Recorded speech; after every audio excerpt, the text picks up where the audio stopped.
ကျွန်တော်လျှက်စစ်မိတ်ဆွေများအားလုံးမြင်လာပါကျွန်တော်တို့ရဲ့လျှက်စစ်ကျောင်းသား Vocational Institute ကနေအခုအခါဆိုရင်ကျွန်တော်လျှက်စစ်သင်တန်းများကိုပြန်ပြီးတော့စတင်တင်ကြားပေးနေဖြစ်ပါတယ်အခုကျွန်တော်မိတ်ဆွေတွေမြင်တွေ့နေရတဲ့class ကတော့ Electronic Physics and Intermediate Course ဖြစ်ပါတယ်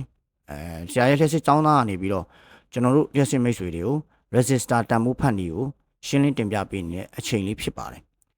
resistor များကိုတန်ဖိုးဖတ်ခြင်းကိုရှင်းလင်းတင်ပြပေးတဲ့အချိန်မှာတော့ကျွန်တော်တို့ analog meter digital meter များကိုအသုံးပြုပြီးတော့တန်ဖိုးဖတ်တဲ့ meter တိုင်းပြီးတန်ဖိုးဖတ်တဲ့လေ့ကျင့်ခန်းကိုဆက်လက်ပြီးလေ့ကျင့်ကြပါတယ်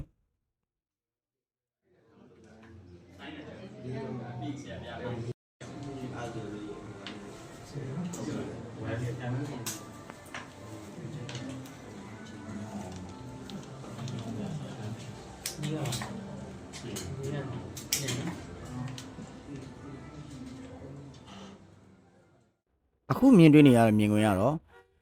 analog meter digital meter များကိုအသုံးပြုပြီးတော့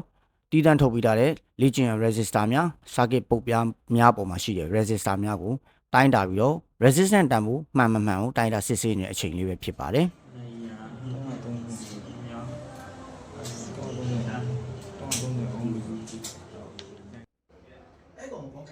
electrical class ဖြစ်တဲ့ electrical installation and wiring တင်တန်းပေါ့နော်လက်စစ်မီးစင်ခြင်းတင်တန်းမှာတော့ဆရာကျော်စိုးမိုးကနေပြီးတော့အင်းနွေးမီးစင်ခြင်းပညာရပ်တွေကိုတေချာစနစ်တကျရှင်းပြပေးနေတဲ့ class ဖြစ်ပါတယ်ဒီ class လေးကိုတော့ electrical installation and wiring အိမ်တွင်းလျှက်စစ်မီးစင်ခြင်းတင်တန်းလို့ခေါ်ဆိုပါတယ်ဘေးကအမဲလေးနဲ့တော့ off လုပ်အောင်ရှိတယ်ထားပြီးပါတယ်ဟုတ်တယ်လမ်းပေါ်ချက်ချင်းလာခဲ့အရေးကြီးလို့အခုကျွန်တော်မိတ်ဆွေတွေမြင်တွေ့နေရမြင်ကွင်းရတော့ဆရာရဲကျော်သူကနေပြီးတော့ home appliance repair တင်တန်းသားတွေကိုအနိကပြုပြင်ပြင်ဆင်နည်းများကိုဖြည့်ရှင်းနေတဲ့တင်တန်းတစ်ခုဖြစ်ပါတယ် home appliance repair တင်တန်းဆိုတာဘာတွေများတင်ကြားပေးတာပါလဲကျွန်တော်လျှက်စစ်မိတ်ဆွေတွေမသိသေးရင်ကျွန်တော်ရှင်းပြလိုပါတယ် home appliance repair တင်တန်းမှာအိမ်သုံးလျှက်စစ်ပစ္စည်းတွေဖြစ်တဲ့ဂျယ်နီပေါင်းအိုမီးဘူးပန်ကာလျှက်စစ်မီးဘူးစတဲ့အိမ်သုံးပစ္စည်းတွေအခြေခံကြကြတင်ကြားပေးနေတာဖြစ်ပါတယ်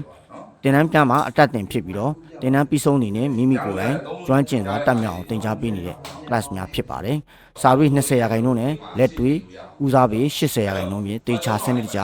မှန်မှန်ကန်ကန်တင်ကြားပေးလျက်ရှိနေပါတယ်။